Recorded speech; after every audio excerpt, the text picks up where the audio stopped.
Dr. Shabir, welcome to Let the Quran Speak. Let's have some fun. We're looking at misunderstood Quranic verses, Dr. Shabir, and the verse we're looking at is from chapter 5, and it's verse 45, and it goes like this. And we prescribed for them therein the life for the life, and the eye for the eye, and the nose for the nose, and the ear for the ear, and the tooth for the tooth, and for wounds, retaliation. But whoso foregoeth it in the way of charity, it shall be expiation for him. Yeah, Safia, I said let's have some fun, but actually the verse doesn't lend itself too much to that because it's a serious verse, yes, serious prescriptions here. The problem with the interpretation of this is that people have tended to take things literally. And sometimes you can't take things too literally because if you do, sometimes the literalness doesn't work and people pretend that it works and it's not working and they just brush over it as if everything is fine because they take the attitude of, God said it, I believe it, and that settles it, no questions asked. But we need to now look at how the verse was worded and see how it might apply in our present circumstances. And God wants us to do this because God is speaking to us through his book as intelligent creatures. He gave us the intelligence to understand things, and we don't understand things always literally. If you go to somebody's house and they say, my house is your house, or they say it in Spanish, mi casa, su casa, they don't expect you to respond by saying, okay, sign over the title deed now, if it's really my house. It's just that this verse is like so specific, an eye for an eye, hand for a hand, very, very, a lot of detail there. Yes. Right? So it lends itself to literalism. Well, it might, if one starts with the idea that this is how things should be taken. But when you can start with that basic idea, but when you see the difficulty in applying it literally, then you realize it's not only because we're in a modern world now and we'd like to have everything whitewashed. Just even if you think in traditional terms, how do you apply this literally? So the sister verse to this one is in Surah Al-Baqarah. It's just before the verses that deal with fasting. It says, Ya ayyuhalladhina amanu kutiba alaykumul qisasu fil qatla. O you who believe, the law of qisas, or you can say retaliation or equalization, is prescribed for you in the case of death, in the case of murder. Al hurr bil hurr, wal abdu bil abdi, wal untha bil untha. The free person for the free person, the slave person for the slave person, and the female for the female. Now this seems okay. Take it literally. If a slave kills another slave, then the murdering slave should be killed. If a free person kills another free person, the free person who is a murderer now should be killed. If a woman kills another woman, then the killer woman should be killed, okay, as in retaliation. All of that is nice and smooth, right? So what if a woman kills a man?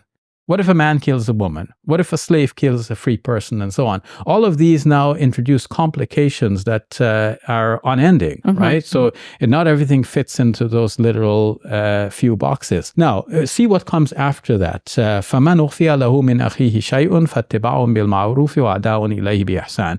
But whoever should forgive any of that towards his brother, then this will count as his charity for him in the day of judgment. But still, the murderer is encouraged to give something by way of ihsan, and by way of goodness, right? Because one good deed deserves another. You kill my brother, I forgive you, and now you give me something to, show your remorse over this whole situation as well. This whole scenario about, giving up a part means that what we're talking about here is not taking the life of the killer, but exacting a compensation, because that's the only way in which you can talk about alleviating a part. Now, the same thing applies in Surah 5, verse number 45, because it follows up after it says the life for the life, the eye for the eye, the nose for the nose, the ear for the ear, and then it says wal juruha qisas, and for the wound, equalization. فَمَنْ تَصَدَّقَ بِهِ مِنْ whoever then gives up part of it, whoever gives makes a charity out of it, then so it doesn't demand the retaliation. Exactly. Okay. So it shows that this is really about monetary compensation. So how would this play out in modern times? One would fix certain fines for certain levels of crime.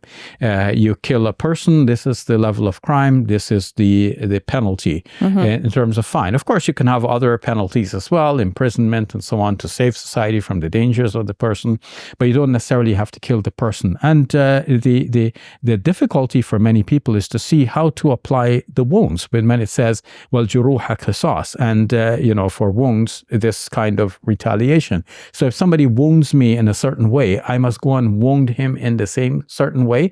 Like, what does that do to me as a person? Like, I'm already wounded physically, but what is it going to do to my mind to have to wound the other person? Like that other person wounded me, for whatever, I would say that other person is messed up.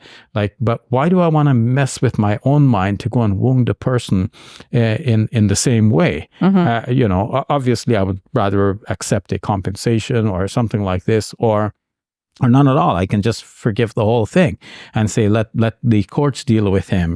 That's I will just treat my wound on my own. Well, whatever the response to have to, like, somebody cut off my nose, so I must cut off his nose. Somebody cut off my ear, so I must cut off his ear. So trying to understand, like, was this common in the Quranic era? Is that why the Quran is referring to it and saying that it's possible, like it's a possibility that you could retaliate in this way? That may be part of it. That in the wider geopolitical circumstances, people were already doing this. There was lex talionis among the Romans, and this mirror punishment for any crimes against the person. So the Quran has been worded in this way. It was taken literally by people at one time. Maybe that's the best that they could have done. Maybe that's all they could have seen. Because this is very common, it's being done, we do it the same way. But now, in our present circumstances, we can see things in a different way. We realize that when we inflict punishments on other people, it changes us. And it makes a difference for how we conceive of not only of ourselves as persons, but how we conceive of ourselves as a society. Like, what do we do as a society? Do we rehabilitate the killer, or do we or make at least attempts to rehabilitate the killer, or do we take the life of the killer because the killer has taken another life? And this all needs to continually be discussed to see what is the most appropriate approach at a present time. But it seems to me that the verses of the Quran, taken as they are, it's not required of us to take it literally and to say it must be an eye for eye literally, but it can be taken as an indication that all crimes should be compensated for, and the compensation should be appropriate. Like, if somebody gouges out somebody else's eye, the compensation for that should be appropriate to the value of the eye, and of course the overall circumstances. That we don't want a circumstance where a rich person kills with impunity, knowing that he can easily pay the blood money. No, the blood money that will be decided by the court is not going to be a fixed across the board blood money, but it's going to be determined based on all of the circumstances, including who is the killer and the financial means of the killer, so that or the wounder, if I use that term, so that all is done fair and square. Just as a poor person might have to pay a penalty and feel the strain of that, the rich person would have to pay a higher penalty in order to feel the strain and to feel remorseful over what he or she has done. Thank you for those insights, Dr. Shabir. You're welcome.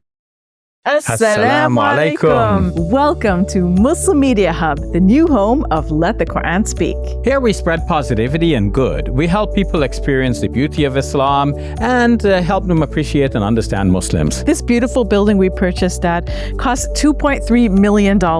Yeah, we've already raised a third of that money, and with your help, inshallah, we can pay off the rest. So we're looking for people who can give $1,000 each. If you can be part of the select group, that's amazing. Otherwise, just please give whatever you can. Every dollar counts. It's our collective responsibility to share the message of Islam with our fellow human beings. Please help us continue this good work. It's a sadaqah jariyah, something that will continue to be a benefit to the Muslim community long after Safiya and I are gone. Please support our work at muslimmediahub.com. Your support is zakat eligible and tax deductible. May Allah bless you and your loved ones today and always. Assalamu alaikum. Assalamu alaikum.